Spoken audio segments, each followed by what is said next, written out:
How to kick someone out of your Roblox account or how to sign out your Roblox account from other device.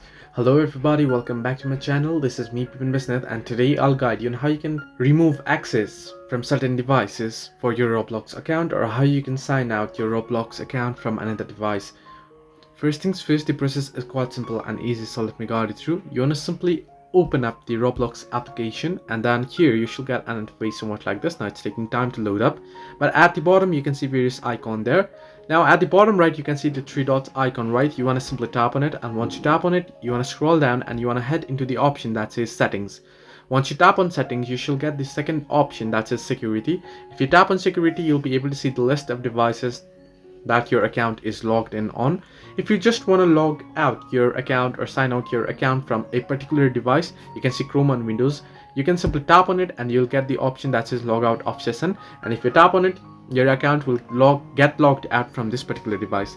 However, if you wish to log out your account from all other devices, you can simply tap on log out of all other sessions, and every other device your account will get logged out. So this way you can kick someone out of your Roblox account. Hope this helped you. Do like and subscribe, and do not forget to leave a comment down below if you have any further issues.